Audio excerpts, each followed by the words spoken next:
Bonjour, moi je m'appelle Malika et je travaille chez Entreprendre Bruxelles. Voici Quentin, mon collègue, et nous travaillons tous les deux au pôle attractivité. Notre rôle, c'est de soutenir les commerces sur la ville de Bruxelles. On vous en a déjà parlé dans une vidéo précédente qui se trouve là en haut. Aujourd'hui, on va rentrer dans des cas concrets. On va plus parler uniquement d'attractivité, mais on va aussi parler de l'autre pôle, la communication, où Aline, Katia et Noémie travaillent avec nous. Parce que c'est très bien d'ouvrir son commerce, c'est très bien de le faire fonctionner, mais encore faut-il avoir un quartier commerçant qui soit vivant, qui soit dynamique, où il y a plein de choses qui se passent. Et donc, c'est de ça dont on va parler aujourd'hui. On part à Laken et on va parler du projet Bosscope. Bosscope, c'est un supermarché coopératif et participatif qui cherchait à s'installer sur Bruxelles. Et comment t'as fait pour les aider ? En fait, ils cherchaient depuis longtemps. Ils voulaient un quartier familial, sympathique, avec d'autres commerces autour, et ils avaient du mal à trouver un loyer qui corresponde à ce qu'ils pouvaient payer. Ah, c'est ça. Mais donc, ils avaient déjà fait une étude de marché, ils connaissaient leur clientèle, et c'est grâce à ça que tu as pu trouver le local. Ouais, ce qui était un peu compliqué, c'est qu'ils voulaient a priori s'installer sur Berchem-Saint-Agathe, et qu'ils n'avaient rien trouvé là-bas. Et je me suis dit, à Laken, ça pourrait marcher. Sur le parvis 58, une petite place au pied de l'Atomium, il y a une commerçante ultra dynamique dont je vous parlerai plus tard, qui m'a dit, il y a un local disponible, on ne sait pas trop si c'est un magasin, une habitation.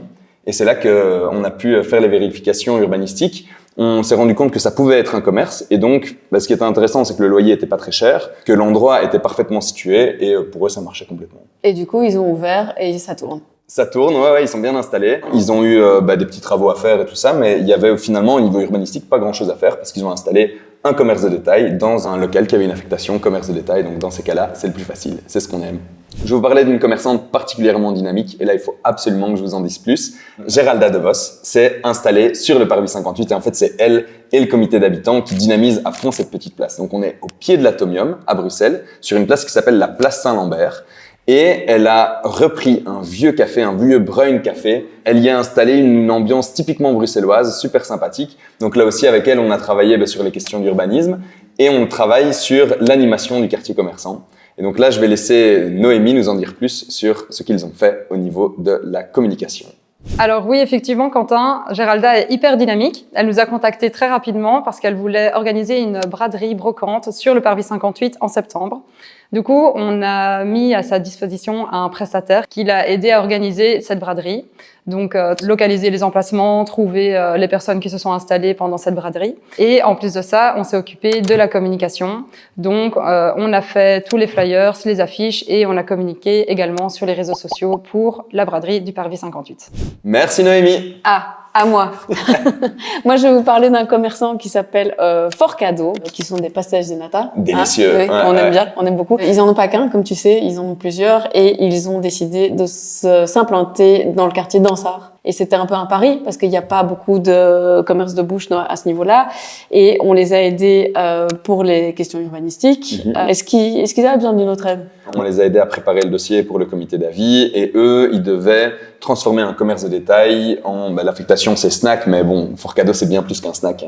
Bien entendu, c'est hyper bon. Ils sont aussi lauréats d'une prime qu'on a lancée qui s'appelle la prime Open Soon BXXL, qui est en fait une aide aux commerçants qui s'implantent dans des quartiers prédélimités.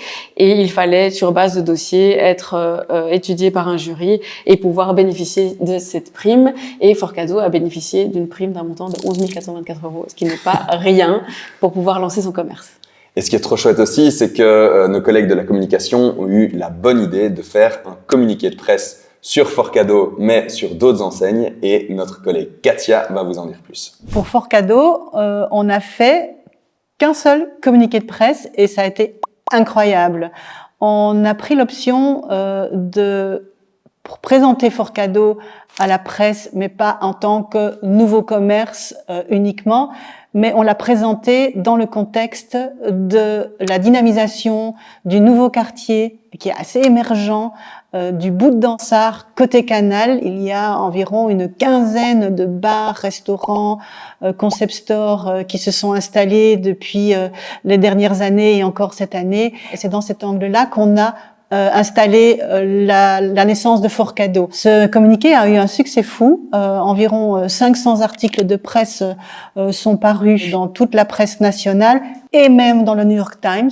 Et on voit que même 3, même 4 mois après, certains médias utilisent encore ce communiqué comme vivier d'informations sur les commerces, nouveaux commerces à promouvoir dans le centre-ville. Donc on est vraiment très contents. Ils sont très heureux aussi du retour qu'ils ont eu, une clientèle abondante et le duo a vraiment bien fonctionné. Malika mentionnait aussi que Forcado avait reçu une prime Open Soon.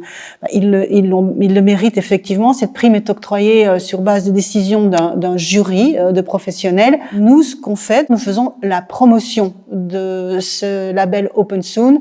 Et ce que nous avons fait, c'est un reportage photo chez Forcado avec les employés de Forcado et la direction.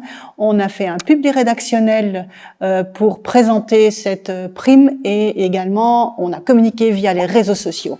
Merci Katia. On espère que cette vidéo vous a plu et si vous voulez en savoir plus, abonnez-vous pour plus de contenu de Success Story d'entrepreneurs. Salut, à la prochaine. À bientôt.